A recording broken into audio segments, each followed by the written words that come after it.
Senhor Deus, nós te agradecemos, Deus, por mais uma vez estarmos aqui, Senhor. É o Senhor que nos conduz para o bem, é o Senhor que nos, Deus, convence, é o Senhor que tem trabalhado em nossos corações e por isso nós só temos a te agradecer.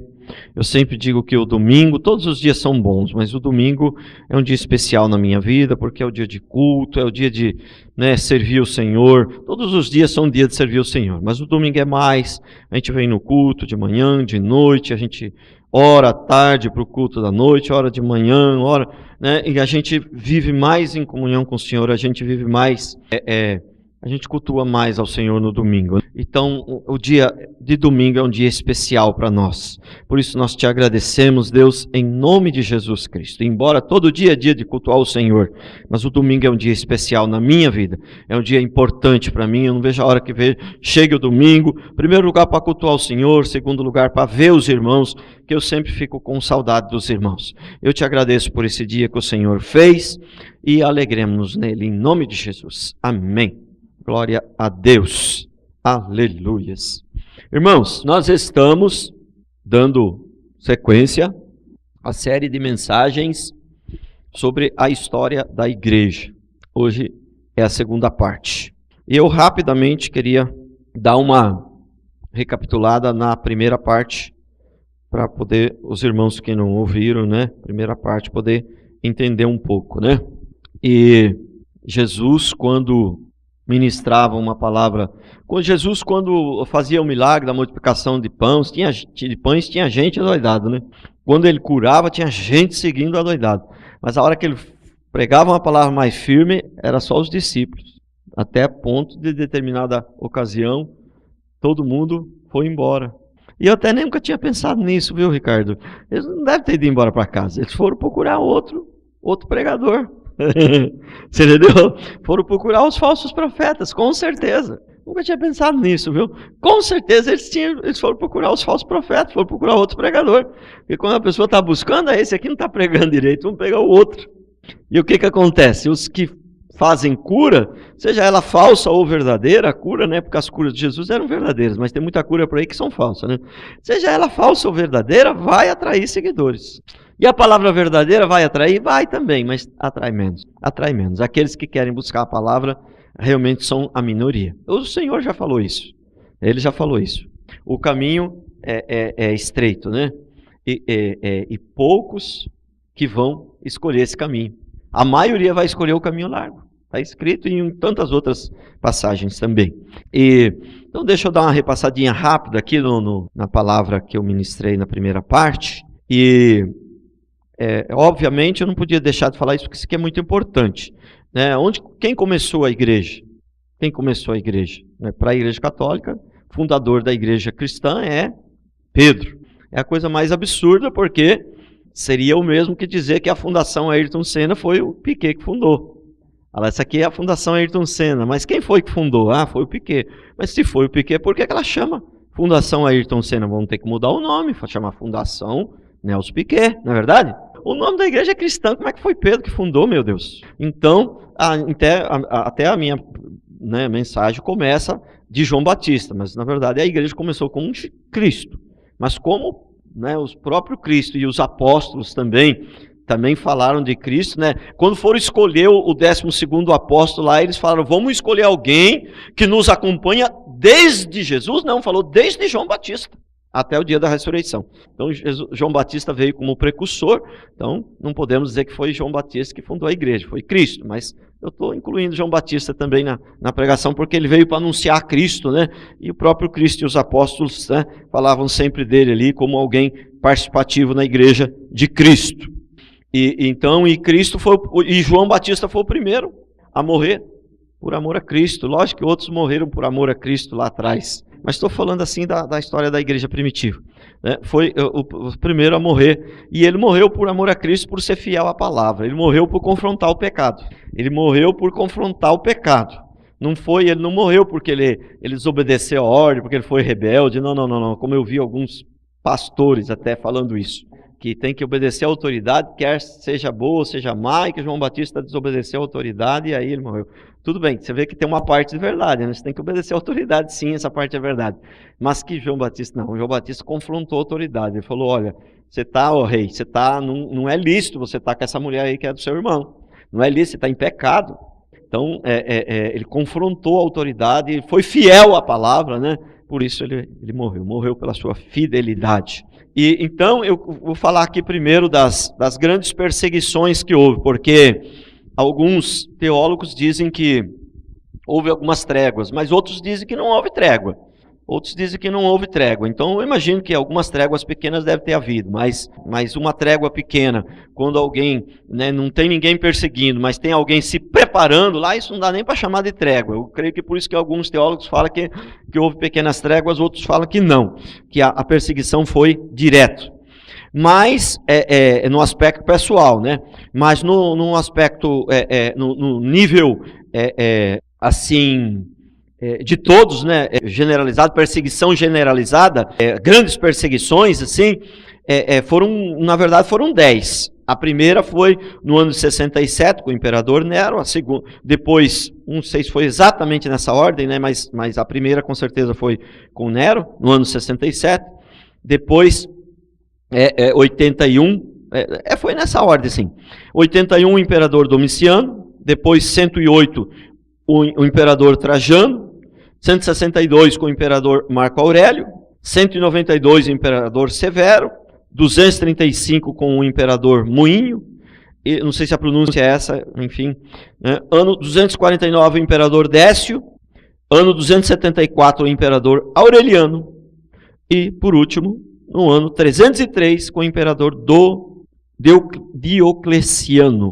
Diocleciano. Então, essa dizem que foi a maior de todas, inclusive conseguiu superar a de Nero, botou fogo em Roma, que não foi pouco não, que a de Nero foi, os historiadores dizem que a cidade de Roma tinha 16 bairros, 10 foi incendiado, quer dizer, mais da metade de Roma, e metade das pessoas morreram em Roma, e pessoas que não eram cristãos também morreram, né? Não foi só cristão que morreu, não. Muitos cristãos, maioria cristãos, lógico, mas muitos que não eram cristãos também morreram, porque a cidade foi incendiada. 10 bairros, queimou 10 bairros da cidade, tinha 16 bairros. Queimou 10, pegou fogo em 10. E a coisa era tão terrível, né, naquela época, que uma cidade da província de Frígia foi toda inteira queimada.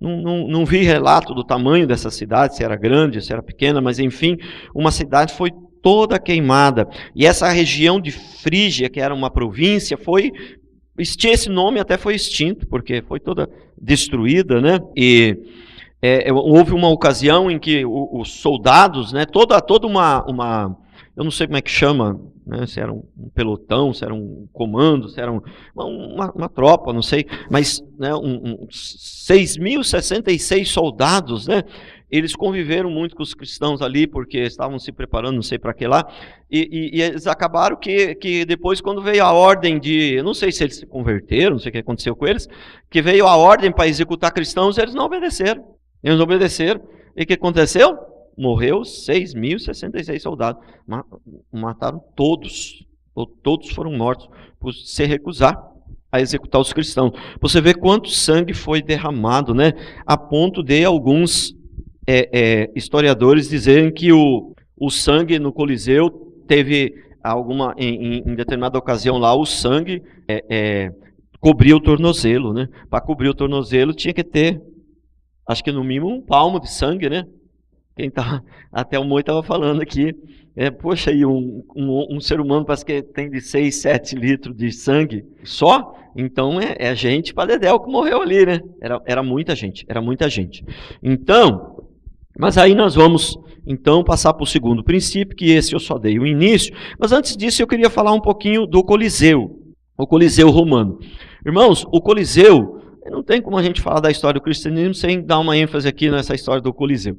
O Coliseu é um monumento tão grandioso, mas tão grandioso para aquela época, que é grandioso até para a época de hoje. Mas para aquela época, então, ele inicialmente, na sua primeira inauguração, cabia de 60 a 70 mil. Depois construir mais um andar, E ele aí então passou a caber, alguns historiadores dizem de 80 a 100 mil, outros dizem de 80 a 90 mil, enfim, aí perto de 100 mil. Então, e ele tinha 45 metros de altura. 45 metros de altura seria equivalente hoje a um prédio de 15 andares. 45 metros de altura. Apesar dele ser redondo, tinha uma parte que era um pouco mais larga. Tinha uma parte que dava 85 metros e a outra parte dava 53. Apesar dele ser meio oval, ele era meio oval, ele era redondo, mas era meio oval. Uma parte dava 85, outra parte dava de largura, vamos dizer assim, de comprimento 85 e de largura. Porque ele não era retangular, mas ele era redondo, mas era meio oval, tinha uma parte que era maior. E 45 metros de altura, o que me impressiona mais é a altura, né? Então, um monumento naquela época, né, de pedra, né, de um monumento assim, de 45 metros de altura, é muito, né? Como que eles faziam para subir aquele material, né, as coisas? Bom, as pirâmides eram muito mais grandioso do que isso, se for falar em termos de monumento, mas é muito mais antiga, né?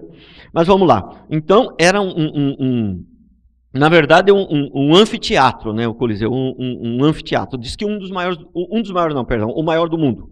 O maior do mundo. E então, ali, a princípio, esse anfiteatro, ele não foi construído para executar cristãos.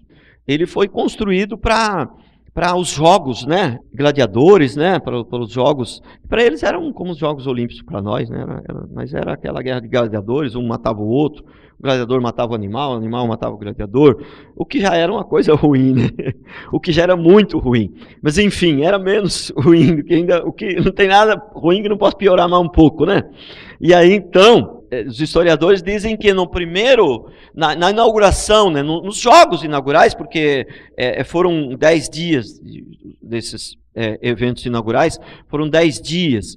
Então, nesses jogos inaugurais, morreram 9.000 animais e 2.000 gladiadores. Nos jogos inaugurais, nesses 9 ou 10 dias que foi, parece. E eu não posso afirmar que não morreu nenhum cristão.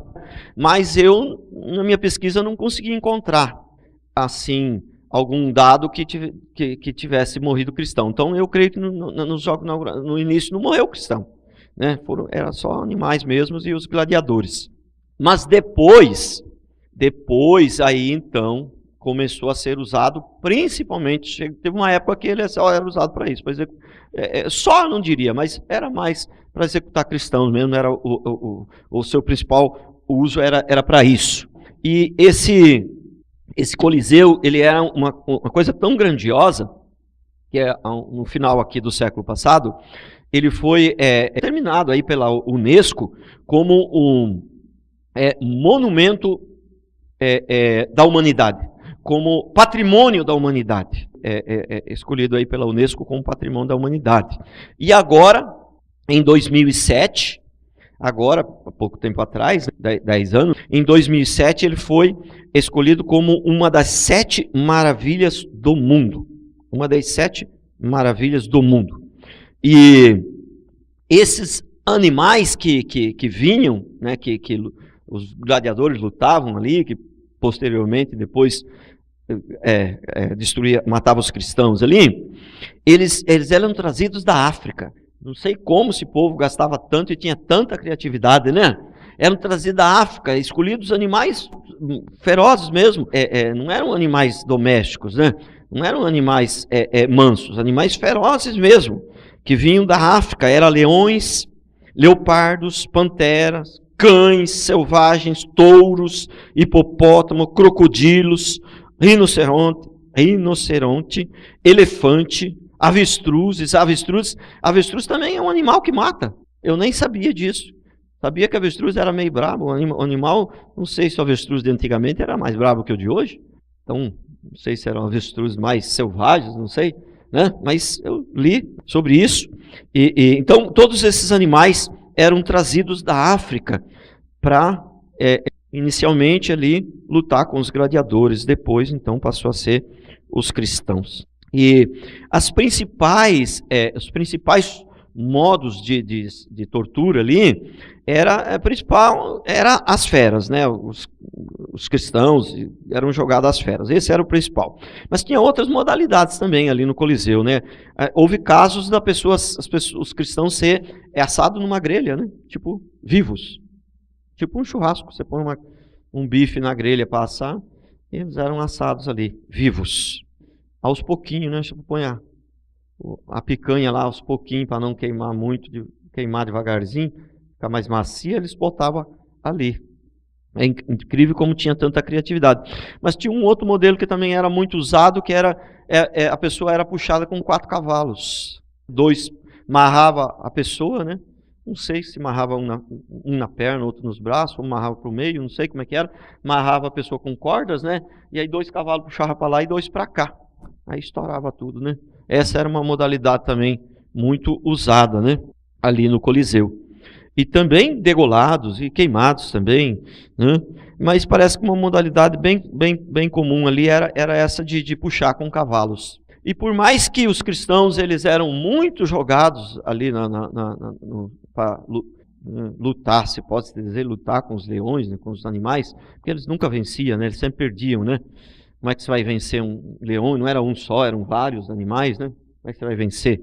Então, por mais historiadores, alguns historiadores de bastante credibilidade, porque alguns historiadores, você percebe que o que eles falam meio que não contradiz a Bíblia, você percebe que o que eles falam já bate bastante com o que outros historiadores falam e tal. Então, um historiador assim que eu botei fé, até o Rodrigo fala dele de vez em quando, é Flávio Joséfo, mas também tem um outro que eu também li também, Eusébio de Cesareia também. São 2 historiadores assim, bem, eles não são crentes, mas você vê que o que eles falam parece que bate, não contradiz a Bíblia, você vê que eles têm bastante credibilidade, esses 2. E segundo esses 2 historiadores, por mais que existe a história fala muito dessa questão dos animais, dos cristãos comidos pelos animais, diz que essa foi uma das modalidades que menos matou cristão, a dos animais. A que eu acho que mais matou cristão foi a dos cavalos, que puxava, né, 2 cavalos para cada lado, puxava e estourava. Essa que foi o que matou mais o maior número de cristãos. Que os gladiadores, os cristãos, os animais, por incrível que pareça, eles, na maioria das vezes, eles não comiam os cristãos. E esses 2 historiadores dizem que os animais viravam um cordeirinho, ele não comia o cristão. Eles ficavam mansos, eles não iam, eles chegavam perto, cheiravam, o animal mata qualquer um, o animal é feroz, o animal estava lá na jaula, lá ele queria estourar a jaula para sair, aí saía naquela velocidade, chegava perto do cristão, não comia. Eu disse que isso aconteceu assim, tipo centenas de vezes, mas teve algumas vezes que o animal comia o cristão, sim, devorava, estraçalhava, mas muitas vezes eles não comia o cristão. Então, a gente fica pensando, né? Eu sou obrigado a voltar lá para as antigas, né? Imaginar, né? Daniel foi jogado na cova dos leões, os leões viraram cordeirinho, né? Viraram cordeirinho, né? Então, esses 2 historiadores contam essa história, que por mais que muitos historiadores dizem que muitos cristãos foram mortos pelos animais, diz que não foram tantos assim que foram mortos pelos animais, não, morreram mais por outras modalidades ali, embora alguns foram mortos pelos animais mesmo, os animais não foram todos. Por que Deus fazia isso com uns, amansava os animais para uns e não amansava para outros? Aí, um dia eu vou dar a resposta para você, quando eles te encontrar lá no céu, lá, você fala comigo que eu falo para você, por quê? A gente se fosse encontrar lá no céu, você fala comigo que aí eu vou explicar tudinho para você. Mas aí nem vai ser preciso, você já vai estar sabendo tudo. Quando chegar lá, o Senhor vai abrir o seu entendimento e o meu também, tudo. Nem vai ser preciso explicar mais. Glória a Deus, que bom, né? Glória a Deus. Então, o segundo princípio, eu falei só aqui, mas deixa eu falar rapidamente. João Batista foi decapitado por ter falado a verdade, por ter confrontado o rei. Não te é lícito ter contigo a mulher do teu irmão. Mas por que também que Deus permitiu? João Batista, aí vem uma pergunta. Aí vem uma boa pergunta. Mas por que Deus permitiu que João Batista fosse morto? Se João Batista, Jesus chegou a ponto de falar que dos nascidos de mulher não tem nenhum igual a ele. Ele é o maior dos nascidos de mulher. Quer dizer, depois de Jesus Cristo, João Batista é o maior. Quer dizer, maior que Abraão, maior que tudo. Depois dos nascidos de mulher. Então, depois de Jesus, embora Jesus também nasceu de mulher, mas aí eu acho que uma longa explicação que não está no contexto. Então, mas creio que João Batista é o maior. E Deus deixou ele morrer, deixou o rei decapitar ele. Por quê? Porque Deus amava ele, queria dar uma demonstração de sei no que. Bom, um dos motivos, lógico, os motivos devem ser vários, mas um eu já posso falar para você que é sem medo de errar. Acabou o propósito dele. Ele tinha que sair de cena para que entrasse Jesus. Acabou o propósito. Então, se acabou o propósito, Deus vai te levar. Agora, a maneira, aí de repente ele pode ter um outro propósito na sua morte, né? E na sua morte ficar. De repente tem gente que ganhou mais vidas com a sua morte do que com a sua vida. Com o testemunho da maneira como ele morreu, né? Então, esses cristãos que morreram lá no Coliseu e 100 mil pessoas assistindo, batendo palma, e eles glorificando o nome do Senhor ali, esses cristãos, quer dizer, converteu mais gente na morte deles, ganharam mais gente para Jesus, se essa expressão for correta, ganharam mais gente para Jesus, se é possível ganhar alguém para Jesus, ganharam mais gente para Jesus no dia da sua morte que em toda a sua vida, porque você sabe que também, os historiadores também contam, que muitas pessoas que estavam no Coliseu, quando viam a postura dos cristãos adorarem a Deus na hora da morte, morrer cantando louvores, daquelas 80, 100 mil pessoas que estavam no Coliseu para bater palma, para se divertir com a morte dos outros, se convertia, viu? Também isso é bem verdade, que muitos historiadores contam isso, que tinha gente que se convertia, mas na verdade tinha ido lá para se divertir com a morte dos cristãos, para ver o sangue derramado, para fazer festa com a morte, para ver qual cristão que ia demorar mais para morrer. Eles tinham ido para fazer festa, mas se convertiam lá. Então muitas vezes o propósito acabou. O propósito acabou. Estevão, por que morreu tão cedo? Mas o propósito acabou, Deus tinha esse propósito na vida dele e pronto. Agora vamos lá, Tiago, Tiago é interessante. Irmãos, é muito interessante a história de Tiago. É muito interessante, porque Tiago aqui, irmão de João, filho de Zebedeu, morto em Jerusalém a fio de espada. São os únicos três, ele foi o primeiro apóstolo a ser morto.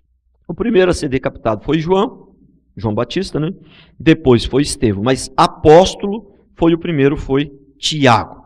E Tiago era filho de Zebedeu, irmão de João.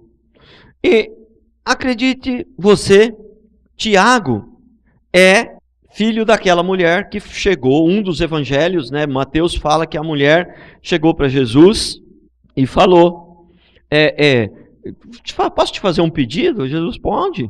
Eu queria pedir que no teu reino os meus filhos se assentem um à tua direita e um à tua esquerda. O evangelho de Mateus fala que foi a mãe deles, mas no evangelho de Marcos fala que foi ele mesmo que pediu, que foi Tiago e o irmão, e eles que pediram, né? Provavelmente Tiago, que Tiago era mais velho.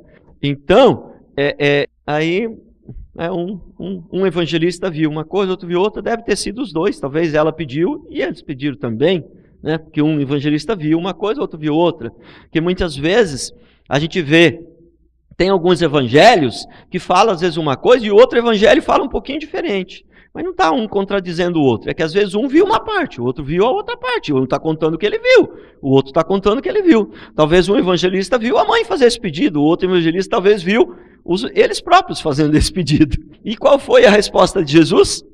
Qual foi a resposta de Jesus?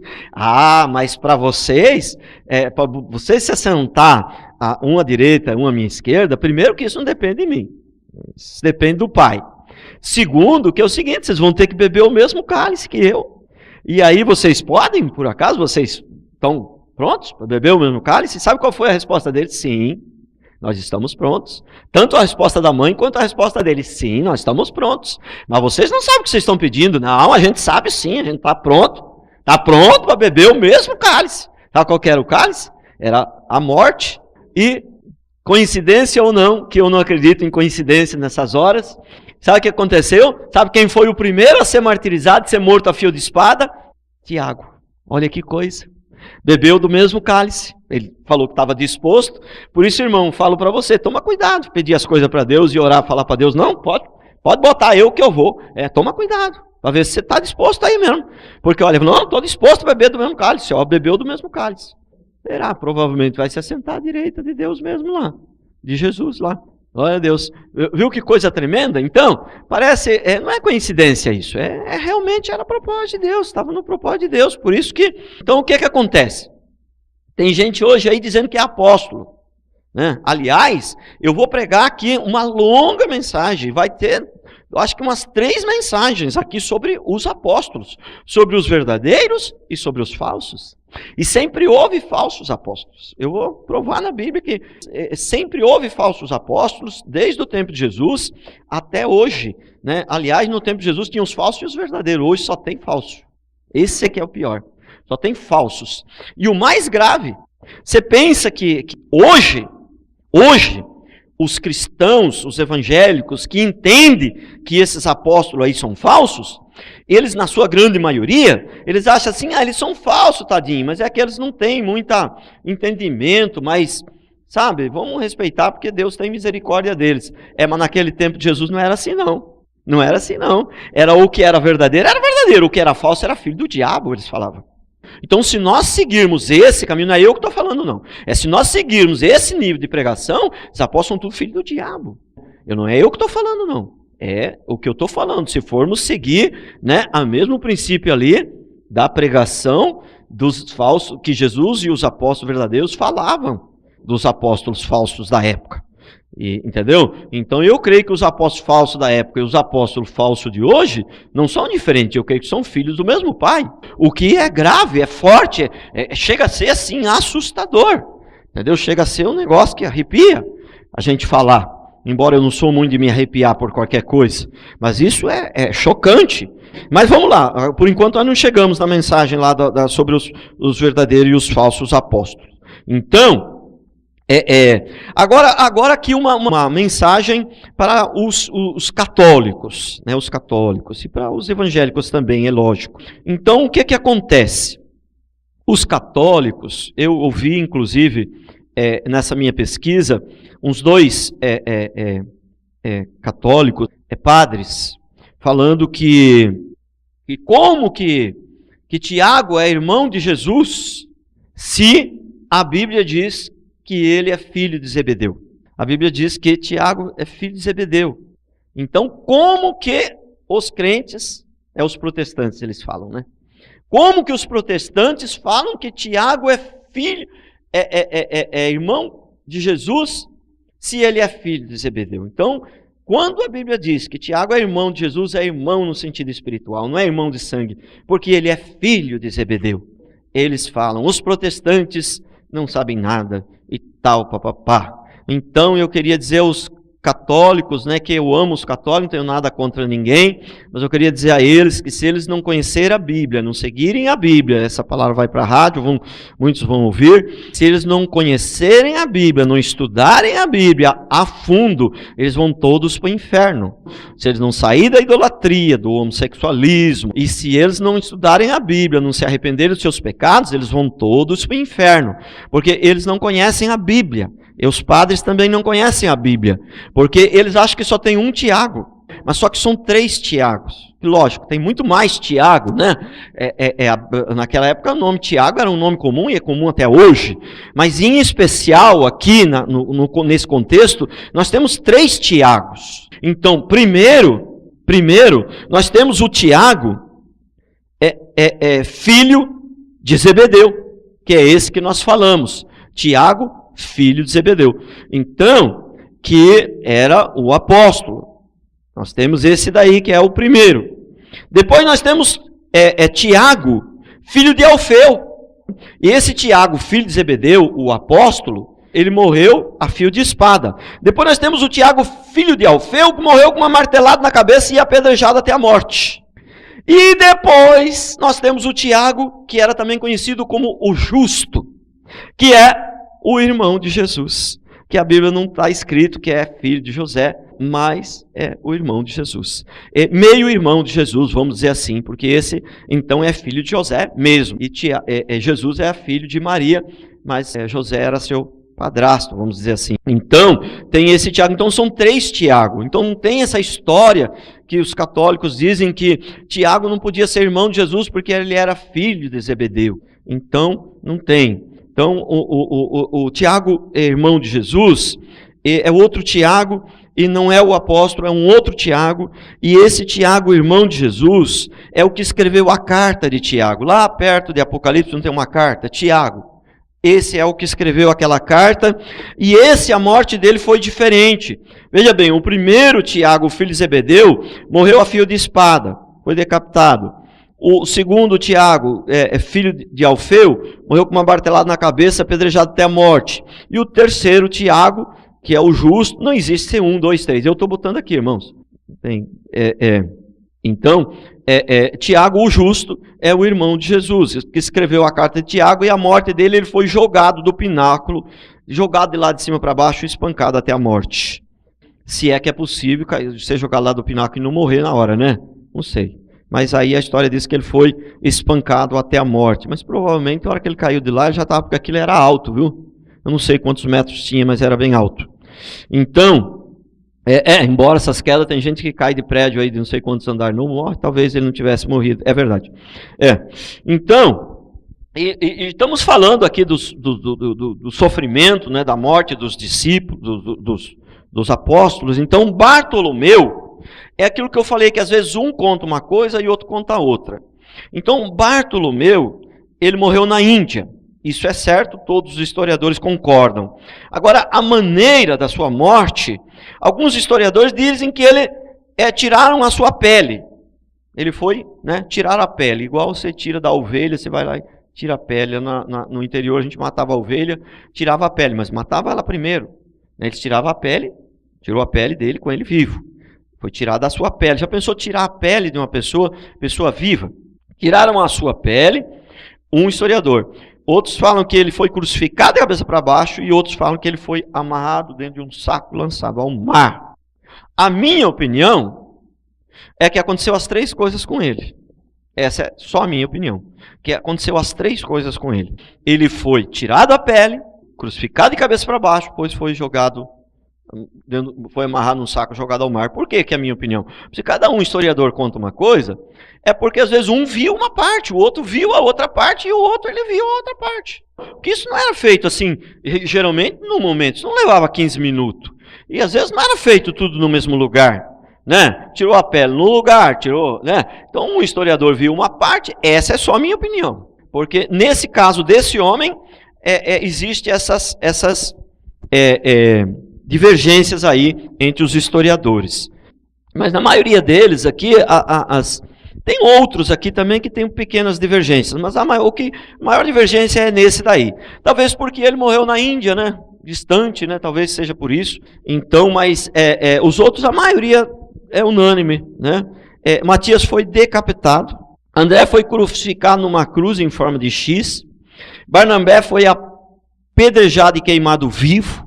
Mateus foi o que teve a morte menos sofrida. Foi lançado uma lança nas suas costelas. Ele morreu mais rápido.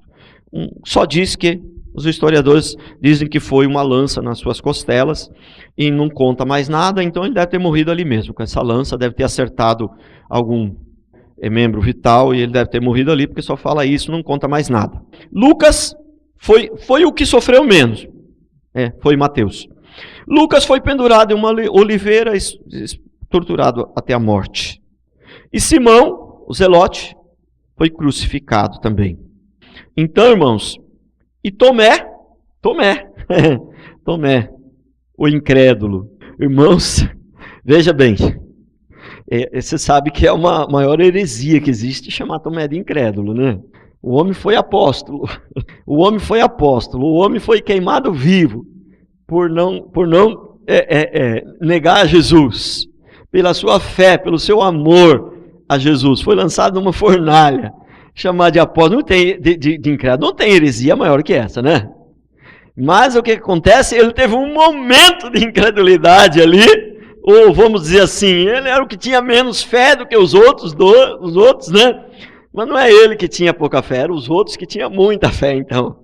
Mas ele teve um momento crucial de incredulidade ali que ficou famoso, né? Mas dizer que Tomé, dizer que um dos apóstolos do Senhor, que seguiu o Senhor, fiel, que escolhido o Senhor, era incrédulo.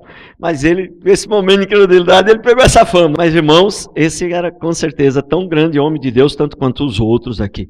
Exceto Judas, irmãos, os homens ali eram escolhidos a dedos. Pessoas especiais, pessoas maravilhosas que estavam dispostos, né, a dar a vida. Agora, nós que somos mais firmes aqui na igreja, que você está bem firminho, tem hora que você não dá uma vacilada, não dá? Então, o Tomé deu uma vacilada feia, né? E ele ficou famoso por causa dessa vacilada.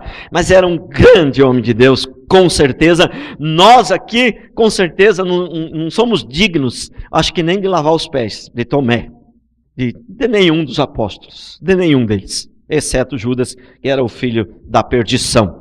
E Tomé foi lançado em uma fornalha vivo. Marcos foi decapitado.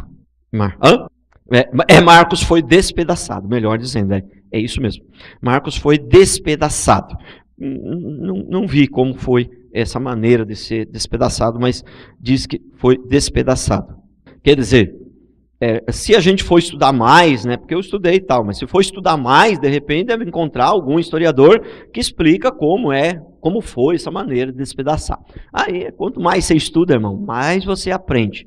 Eu não estou aqui, irmãos, até eu queria falar o seguinte, irmãos, eu não sou professor de história, é até bom que se algum professor de história ouça, realmente, né, eu estou aqui, meu objetivo não é dar uma aula de história para os irmãos, o meu objetivo é que os irmãos tenham uma pequena noção do que foi a igreja primitivo, do que os cristãos passaram, do que aconteceu. O meu objetivo é dar uma noção aqui do básico do básico, do básico do básico. Não é? Então, se algum professor de história estiver ouvindo, eu sei que ele não vai encontrar erros grotescos, mas ele vai falar, não, mas aquilo ali está fora de contexto, aquilo ali está... É que eu preciso resumir muito, eu não sou professor de história, não domino tão bem o assunto, então, de repente, mas eu tenho certeza que já é muito bom para a edificação dos irmãos. Isso aqui, eu tenho certeza disso. Aqueles que ouvirem com atenção, né, vão aprender bastante. Tenho certeza absoluta disso. Então, bom, voltamos à primeira, então, para falar de Pedro e de Paulo, que ficou por último, voltamos à primeira grande perseguição, que eu já falei rapidamente hoje e falei na outra mensagem. Então, Nero botou fogo em Roma e acusou os cristãos. Aliás, nessa época, tudo que acontecia era os cristãos que eram os culpados. Aí vinha uma tempestade, a culpa era dos cristãos. O tempo estava ruim, a culpa era dos cristãos. Era um vendaval, a culpa era... Tudo eles botavam a culpa nos cristãos, tudo eram os cristãos que eram culpados. Não só nessa época, em outras épocas também, mas essa foi uma época bastante assim. Então Pedro foi crucificado de cabeça para baixo. E a história diz que ele foi crucificado de cabeça para baixo a pedido dele mesmo. Porque ele falou que se crucificassem ele de cabeça normal, de cabeça para cima, ele poderia ser confundido com o seu mestre. A sua imagem, né, poderia ser confundida com o mestre. E isso seria, né, ele tinha muito temor disso. Então, o último pedido, que eles tinham o direito de fazer o último pedido, né, antes de ser morto. Então, o último pedido dele foi que crucificassem ele de cabeça para baixo. Então, para não ser confundido com o seu mestre, porque ele não era digno de ser confundido com o seu mestre. Aí os apóstolos de hoje, eles se acham melhor do que os apóstolos de antigamente, se acham os donos da cocada preta, se acham maravilhosos. E se você vê o tamanho da arrogância, eu já conheci muita gente arrogante, mas os mais arrogantes que existe, na maioria deles, são esses que se autodenominam apóstolos hoje. Se você observar, é melhor nem ver, você vai perder tempo. Melhor nem ver. Mas são arrogantes. São arrogantes. São muito arrogantes. Primeira coisa, depois eu vou, na próxima mensagem, vou falar sobre os apóstolos verdadeiros e os falsos. Mas uma coisa assim, já que eu toquei no assunto, se existe uma coisa entre os pastores, Você vê, eu sou uma pessoa que eu tomo muito cuidado para não generalizar as coisas. Porque, sabe, sempre tem uma exceção. E entre os pastores, você observa que tem pastor que ele se põe muito acima das ovelhas. Ele parece que ele é o cara. Agora vai entrar o pastor fulano de tal. Ele vai impor as mãos. A mão dele tem poder. Ele está chegando. Tem um programa na rádio que falava assim. Ele está chegando. Ele é o profeta de Deus. Ele é poderoso. Ele vai impor as mãos. Quando ele fala, os demônios obedecem. Ele está chegando. Sabe? Ele se põe muito acima das ovelhas. Tem pastores que se põem muito acima das ovelhas. Mas tem muitos pastores que se põem no nível das ovelhas, tem muitos pastores que se põem abaixo das ovelhas. Agora, entre os apóstolos, eu não posso falar de todos, porque eu não conheço a todos. Diz que o último estudo diz que tem quase 30 mil apóstolos no Brasil. Aliás, a gente até acha que pastor vai ser meio extinto, só vai ter apóstolo, não vai ter mais pastor. Já vamos pular direto para apóstolo. Então, mas é uma coisa que eu falei. Entre os pastores você vê alguns que parece que se põem acima das ovelhas, outros se põem no mesmo nível, outros se põem abaixo. Entre os apóstolos, dos que eu conheço, nunca percebi um que se põe abaixo nem que se põe no nível. Todos eles se põem muito acima das ovelhas, como se eles fossem uma pessoa assim muito superior. Irmãos, não existe superioridade. Não existe superioridade. Só tem 3 níveis, irmãos. Pai, Filho e Espírito Santo lá em cima num nível, e crente no outro nível, e filhos do diabo no outro nível. Só tem 3 níveis, não existe superioridade, não existe esse negócio superior. Se a pessoa dizer assim, se eu disser assim, alguns, o Rodrigo não gosta disso, ele fala que é errado também. Ele fala que é o pastor Rodrigo, que eu digo assim, a minha função é mais importante, eu não sou mais importante, mas a função que eu estou executando, ele não gosta também, ele fala que é errado. Mas não sei, se falar que a função é mais importante, eu acho que não está muito errado. Mas dizer que eu sou mais importante, dói até no fio da alma, dói até no última unha do pé. Porque, sabe por quê? Porque tudo que tem sido feito de bom em nós, irmãos, seja em mim ou em vocês, é Deus que faz. A obra é dele, não tem ninguém melhor que ninguém aqui na terra. Não tem ninguém. De quantos, meu Deus... Por isso que, agora tem uma coisa, aqueles que entendem, ouviram bem a mensagem dos 5 pontos do calvinismo, essas últimas mensagens que eu ministrei aí, eu acho que se você ouviu com atenção, você não tem como ficar se achando melhor que ninguém. Não tem como, porque é claro, a obra é Deus quem faz, né? Então, e Pedro foi crucificado de cabeça para baixo. Alguns historiadores, né, dizem que Pedro, quando foi incendiado Roma, ele morreu. Ele chamou, mas aí, alguns são católicos, aí não é que eu não tem nada contra os católicos. O problema é que o católico, ele puxa a sardinha para o lado da igreja católica, né? Ele não... Mas eu vi alguns historiadores também falando que Pedro, ele tinha fugido já de Roma, ele já estava salvo no incêndio. Mas só que aí Deus falou com ele que ele tinha que voltar, porque senão os cristãos iam morrer todos. E aí quando eles conseguissem pegar Pedro... Porque naquele tempo ali, Pedro estava exercendo uma função de preeminência. Ele estava exercendo uma função de liderança. Ele estava exercendo uma função de liderança. Que a Igreja Católica acha que Pedro era o líder, né, da Igreja Católica. É bom falar isso também.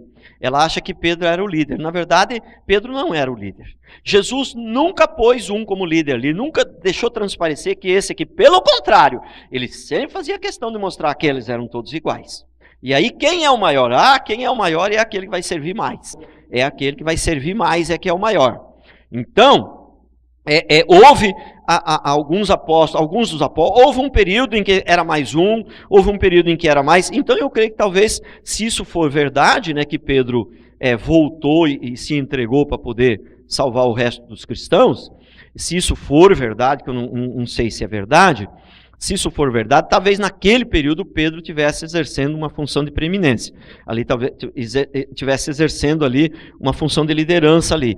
Mas, na verdade, segundo os historiadores, o maior líder, se é que houve assim, o maior líder ali dos apóstolos foi Tiago. Foi Tiago. Tiago que era, por um período maior ali, ele estava numa função de preeminência ali, que estava numa função de liderança da igreja, dos apóstolos. Mas nunca Jesus falou que um deles era o líder. Nunca, nunca, nunca. Eu creio que Cada um deles teve um momento, às vezes, que exerceu uma função de preeminência. Foi o que Jesus ensinou. É mais ou menos assim, para você entender. É mais ou menos assim, o time de futebol, o Tite. Tem hora que o Neymar é o capitão, tem hora que o capitão é o Thiago Silva, tem hora que o capitão é o outro. Mais ou menos assim, dá para entender? Dá. Eu creio que foi isso que eles aprenderam com o Senhor. Então não tinha um assim que era o líder, não tinha, nem os historiadores, nem a Bíblia, nem Jesus, ninguém apontou isso, como os católicos apontam Pedro como líder e como até mesmo como o primeiro Papa, né? Depois nós vamos falar sobre isso. Bom, Paulo foi decapitado. E nessa época mesmo, junto com Pedro ali, no incêndio de Nero que incendiou Roma, nessa primeira grande perseguição, os dois foram mortos. Aliás, todos os mortos, todos os apóstolos, eles morreram cedo, com exceção de João, viu? Com exceção de João. Esse Tiago, ele morreu no ano de 42, o Tiago, não o irmão de Jesus, o Tiago, aquele que foi o primeiro dos apóstolos a ser morto, filho de Zebedeu. O filho de Zebedeu, que morreu a fio de espada, que a Bíblia fala que ele morreu a fio de espada. Esse aí é João Batista, Estevão e esse Tiago aí, filho de Zebedeu, que morreu a fio de espada, está escrito na Bíblia. Só esses três que está escrito na Bíblia a morte deles. Os outros é tudo historiadores, é tudo livro de história, que esses dados que a gente tem. Só esses três que está escrito na Bíblia a morte deles. Está escrito que eles morreram e até a maneira como eles morreram. Então, esse Tiago aí, ele morreu no ano de 42, depois de Cristo. Então, ele tinha mais ou menos a idade de Cristo. Se ele fosse mais velho, devia ser pouquinha coisa. Então, ele deveria ter aí, morreu com 43, 44, 45 anos, mais ou menos. No máximo uns 45 anos. Muito novo, né? Muito novo. Muito novo. A maioria dos apóstolos morreram cedo assim. Porque nessa época as pessoas viviam muito. Por exemplo, João, o apóstolo João, alguns historiadores dizem que ele viveu 120 anos. Outros dizem que foi 100, 110. Mas a maioria fala em 120 anos. Entendeu? Também tem uma controvérsia entre os historiadores em relação à idade dele. Mas alguns falam que era 120 anos. 120 anos é bastante tempo, né? As pessoas viviam muito. Hoje, praticamente ninguém vive 120 anos hoje. Então, na época dos apóstolos, era uma época que se vivia muito. Ao contrário da Idade Média, que também vou falar mais para frente sobre a história da igreja na Idade Média,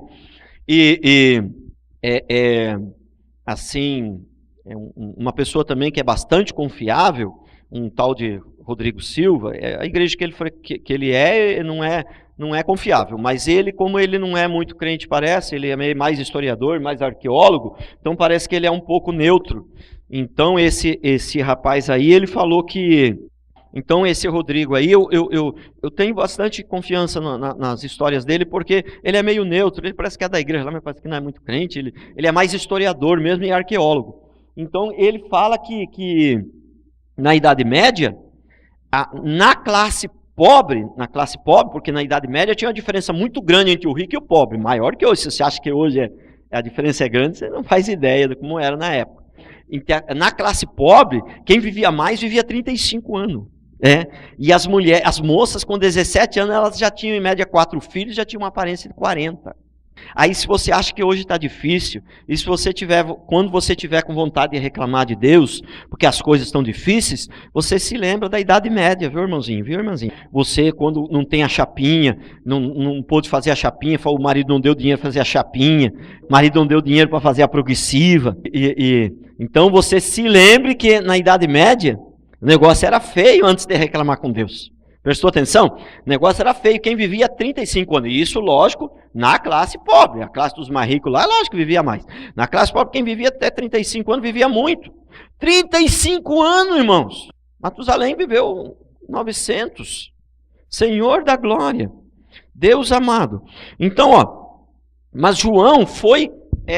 Estou terminando, irmãos. João, ele foi condenado à morte, porque tinha um julgamento diferente da Idade Média. Na Idade Média não tinha julgamento, não tinha nada. Julgamento até tinha muitas vezes, mas a pessoa não tinha direito a falar nada, não tinha direito de se defender, não tinha direito de fazer o último pedido, não tinha direito a nada. Nesse tempo que dos apóstolos ainda tinham direito à defesa na maioria das vezes e tinha direito ainda a fazer um último pedido, né? E João foi condenado à morte. Foi muito perseguido também, tentaram matar ele de várias formas. Uma delas é jogar dentro de um tacho de gordura quente, uma gordura fervendo não queimava ele. Tentaram matar ele de várias formas, aí já que ele não morria mesmo, então condenaram ele à morte. Condenaram a prisão, a prisão perpétua. Primeiro foi condenado à morte, mas como não tinha jeito de matar, então essa morte foi revertida em prisão perpétua, na ilha de Patmos, onde escreveu o livro de Apocalipse. Depois ele morreu, embora muitos pensem que ele morreu na ilha de Patmos, ele voltou para Éfeso, onde ele era bispo da igreja de Éfeso, apóstolo da igreja de Éfeso, bispo, porque bispo chama supervisor, e ele era um apóstolo que supervisionava ali. Então ele morreu em Éfeso de morte natural, o único dos apóstolos que morreu de morte natural na cidade de Éfeso. E ele escreveu o livro de Apocalipse. Então, o que você imagina se Deus falasse para você: meu filho, meu servo, você é um dos servos mais fiéis que eu tenho, e eu vou querer que você escreva um livro, vou te passar uma mensagem, e vou querer que você escreva um livro para deixar para o meu povo hoje. O que você acha o que você logo imagina? Vai preparar um palacete com ar-condicionado, com um monte com a internet daquela top mesmo, que nem lá nos Estados Unidos não tem. Vai ser uma internet top mesmo, internet celestial, para mim escrever o livro. Vários computadores daqueles espetaculares, telefone, um monte de secretária. Foi preso na ilha de Patmos para escrever o livro, para escrever um dos livros mais importantes da Bíblia, pode-se dizer, Apocalipse. Foi. E ele já tinha escrito as cartas de João, né? O Evangelho de João, as cartas, mas esse livro ele escreveu lá. Então, quer dizer, a maior parte dos livros de Paulo foram escritos na cadeia. A maior, eu acho que estou exagerando, mas acho que uma boa parte dos livros de Paulo foram escritos na cadeia. Uma boa parte foi escrita na cadeia. Então, o povo hoje está pensando que vencer Por que muita gente hoje vai para a Igreja Universal, vai para coisa? Uma porque lá promete ficar rico, mas também porque eles olham para aquele negócio, a igreja, irmãos, a porta parece ouro. Eles pintam de amarelo, põem uns negócios lá que não é ouro, mas imita ouro, irmão. Parece ouro a porta da entrada. E lá dentro, então, a cruz, um negócio lá, parece cheio de ouro aquilo lá, cara. Então, o que as pessoas vão muito para essas igrejas hoje? Por quê que elas estão cheias? Por quê? Porque a pessoa olha e fala: nossa, esses aqui estão vencendo, esses aqui são os vencedores. Mas eles estão vendo a vitória com os olhos. Mas a vitória, tem que ver ela aqui no coração, tem que ver ela no espírito, porque a verdadeira vitória não é no olhar, porque a nossa vitória não é desse mundo. Jesus Cristo falou: o meu reino. Ele falou: por que tu não se defende? Por que tu não fala alguma coisa? E Jesus calado, ele falou: não, mas o meu reino não é desse mundo. Eu não sou daqui.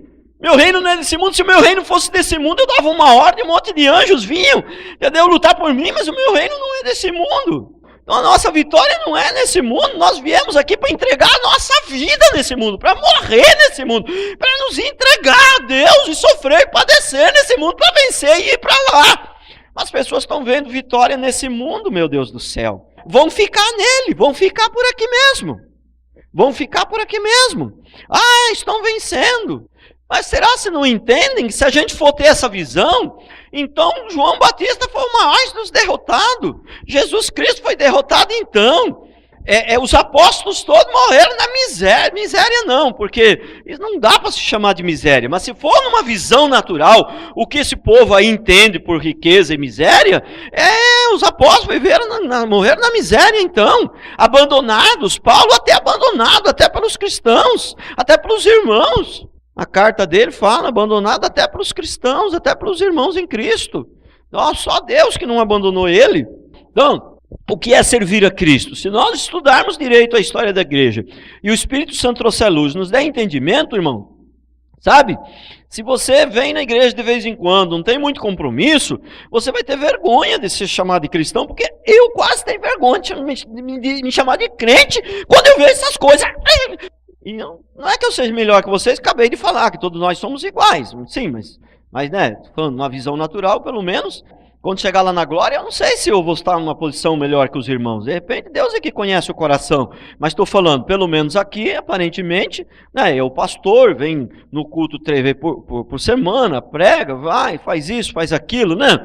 Então, poxa, eu fico até quase com vergonha de falar que sou cristão, vendo esses acontecimentos aí. Pessoas, irmãos, já pensou uma pessoa no Coliseu, com as crianças pequenas, que naquele tempo era 7, 8. 7, 8 crianças. E aí pega um menino seu e fala, esse aqui vai ser queimado, aquele ali vai ser cortado no meio. Você vai negar Jesus ou não? Olha, eu não vou negar, sabe por quê? Porque se não, a gente pode ir tudo para o inferno, e o inferno vai ser pior. Porque isso aqui é só um momento de sofrimento. Depois nós vamos para a glória. Por isso eu não vou negar. Era isso que eles falavam, quer dizer, não falavam essas coisas todas que eles nem acho que tinham oportunidade também. Mas era isso que eles estavam pensando. E não negavam a Jesus. A maioria desse povo que morreu no Coliseu, que morreu por quê? Qual que era o crime que eles tinham cometido? Não adorar os deuses romanos e não negar Jesus. Esse era o crime que eles tinham cometido. Esse era o crime que eles tinham cometido. E como eu falei na outra mensagem, o que seria negar Jesus? Será se um dia que você está meio com preguiça? Hoje eu estava com preguiça, acordei, é difícil estar com preguiça. Mas hoje eu estava, uma preguiça. E se aí eu venho e não acordo, e acordo mais tarde, e chego aqui atrasado, será que isso já não é negar Jesus? Acho que não precisa ser tanto também. Acho que isso não chega a ser negar Jesus. Mas se você faz isso sempre, eu acho que está negando a Jesus. Você pensa que negar Jesus é o quê? Você já está negando a Jesus. É igual a história do número da besta. Você vai ficar esperando vir o número da besta? Não, mas não é. O número da besta pode já estar no coração das pessoas aí. A pessoa já negou a Jesus. Se alguém vier, se um dia, eu não creio que vai ter esse negócio de ficar marcando 66 na testa. Eu não creio por vários motivos, mas o principal deles é que a Bíblia diz que os cristãos estão selados. Você já viu algum cristão com selo na testa aí? Não viu. Então onde que é esse selo? É no coração. Então se o selo dos crentes é no coração, o selo do 666 também é no coração, irmão, não é no exterior. Pode até ser que venha algum selo externo aí, mas eu não acredito que é esse, que é por causa desse que você vai para o inferno. Porque esse selo externo você pode até fazer uma cirurgia e arrancar, mas o do coração não tem jeito. Então, o que é negar Jesus? Negar Jesus é quando você não dá prioridade a Ele. Você não dá um mínimo, vamos dizer assim, de prioridade a Ele. Não dá um mínimo, você já está negando a Jesus. Você já está negando a Jesus. Agora, e quem negar Jesus aqui na terra? Não tem mais jeito? Não, enquanto está vivo há esperança, enquanto está vivo há tempo de se arrepender. Enquanto está vivo há tempo de se arrepender verdadeiramente. Então, enfim, vamos para frente. Os 3 primeiros séculos foram todos de muito, muito, muito sofrimento. De muito. Todos. Não foi só os 3 primeiros séculos. Foi o cristão o tempo todo. Mas esses 3 primeiros séculos, eu acho que tem mais história deles. Policarpo. Eu falei mais daqueles homens conhecidos da Bíblia. Mas eu quero falar também aqui sobre 2 homens também que não são conhecidos da Bíblia. Policarpo. Policarpo ele era o bispo de Esmirna. Ele foi queimado vivo no ano de 155. Ele era o bispo de Esmirna. E Cipriano, bispo de Cartago, torturado até a morte no ano de 257. Então, eu não vou ficar aqui dando muitos dados do ano 200 e do segundo século, do terceiro, porque senão o negócio demora demais e eu preciso resumir. Então, coloquei um só aqui, do segundo século e do terceiro. O segundo século, Policarpo, bispo de Esmirna, foi queimado vivo. E Cipriano, bispo de Cartago, torturado até a morte no ano 257. No ano de 203, um ano foi muito, muito, muito sangrento, diz os historiadores. Morreu gente assim que, né, não se tem nem conta, não tem nem, não sabe-se nem quantos. É até difícil enumerar tantos que foram. Então, eu estou encerrando, só para encerrar, na próxima mensagem nós vamos começar no terceiro princípio. Terceiro princípio. E eu vou dar uma passadinha bem rápida nesse terceiro princípio, nesse terceiro ponto. Não posso chamar de princípio, é um terceiro ponto, né? Quarto e quinto século. Eu vou falar um pouquinho do quarto, dar uma ênfase aqui no quarto e o 5 século. Eu chamo de período de transição. Esse período de transição aqui, eu não vi nenhum historiador falar ele. Esse é eu mesmo que estou chamando. Período de transição, porque eu entendo que esse 4º e o 5º século foi um período de transição, onde a Igreja Católica usurpou a Igreja cristã, a Igreja evangélica, vamos dizer assim. A igreja que era a Igreja cristã, que era evangélica, né? Porque cristã e evangélica é a mesma coisa, porque cristã é seguir a Cristo, e ser cristão é seguir a Cristo, e ser evangélico é seguir o Evangelho de Cristo, e dá na mesma, né? Mas não existia essa expressão evangélica na época que o Evangelho não tinha sido escrito ainda, amém? Então não existia essa expressão, mas igreja cristã e igreja evangélica era a mesma coisa. Então nós podemos chamar a igreja primitiva, esses 3 primeiros séculos, de igreja cristã ou de igreja evangélica. Agora no 4º e no 5º século houve uma transição. Quando chegou ali no final do 5º século, já não era mais igreja cristã, já era a igreja católica. Eles ainda usavam esse nome, mas de cristão mesmo não tinha nada. Era a igreja católica.